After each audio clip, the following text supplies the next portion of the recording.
નમસ્કાર મિત્રો, વેધર ઇન્ફોર્મેશનમાં આપનું સ્વાગત છે અને હું છું પરેશ। ખાસ કરીને આજના વિડીયો આપણે માહિતી આપવાની છે કે હાલમાં 4 દિવસ સુધી માવઠાનો વરસાદ, એ પછી ઝાકળ વર્ષા અને આગળ ઉપર પછી 9 તારીખથી માવઠું રહેશે કે વાતાવરણ ખુલ્લું થશે તે વિશેની સંપૂર્ણ માહિતી આપવાની છે। સૌપ્રથમ તો હું આપને એ જણાવી દઉં કે જે વેસ્ટર્ન ડિસ્ટર્બન્સનો ટ્રફ છે એ ગુજરાત સુધી લંબાયો, એ સાથે અરબ સાગરની અંદર અત્યારે એક હાઈ પ્રેશર છે, સંપૂર્ણ જે વાતાવરણ આખું ડિસ્ટર્બ થયું છે, જેને કારણે 2 એપ્રિલ 2026થી રાજ્યની અંદર છૂટાછવાયા માવઠાના વરસાદ વરસી રહ્યા છે। અમુક વિસ્તારની અંદર 1 થી 1.5 ઇંચ સુધીના પણ વરસાદ જોવા મળ્યા છે।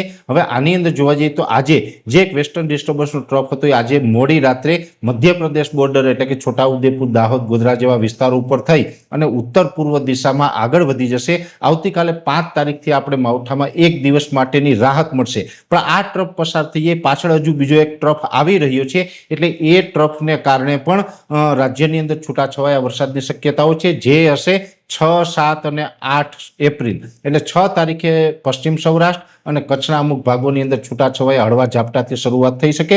જો કે 6, 7 અને 8 તારીખના જે ઝાપટા હશે એમાં અત્યારે જે 2 થી 4 એપ્રિલ સુધીમાં જે માવઠાના વરસાદ પડ્યા એના કરતાં તીવ્રતા ઓછી હશે, છતાં પણ 6, 7 અને 8ની અંદર વરસાદી ઝાપટા પડવાના છે, જે આપણે ગઈકાલે પણ વાત કરી ચૂક્યા છીએ। જો કે 8 તારીખ પછી 9 તારીખથી જે આપણો હાઈ પ્રેશર અત્યારે અરબ સાગરની અંદર બનેલું છે એ સંપૂર્ણપણે નિષ્ક્રિય થઈ જશે અને પવનની દિશા થોડીક બદલાશે।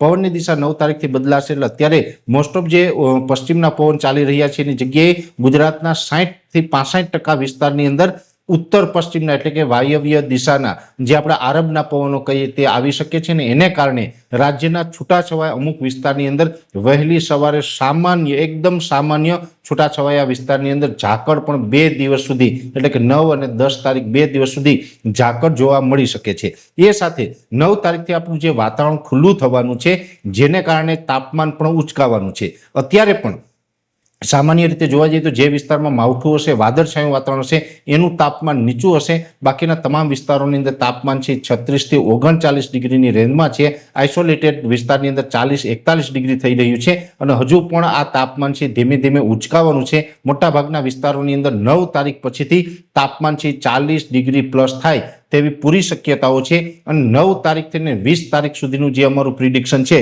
એટલે કે 9 એપ્રિલ 2026થી લઈ અને 20 એપ્રિલ 2026 સુધીનું જે અમારું પ્રિડિક્શન છે એની અંદર આ રાજ્યની અંદર કોઈ માવઠું નથી, વાતાવરણ બિલકુલ ચોખ્ખું રહેશે, ઊંચું તાપમાન રહેશે અને પવનની ઝડપ છે એ થોડીક નોર્મલ કરતાં વધારે રહેશે। એટલે પવનની ઝડપ અત્યારે પણ આમ તો 12 થી લઈને 14 કિલોમીટર હોવી જોઈએ, એની જગ્યાએ 16 થી લઈને 21 કિલોમીટર પ્રતિ કલાકની ઝડપ ચાલી રહી છે।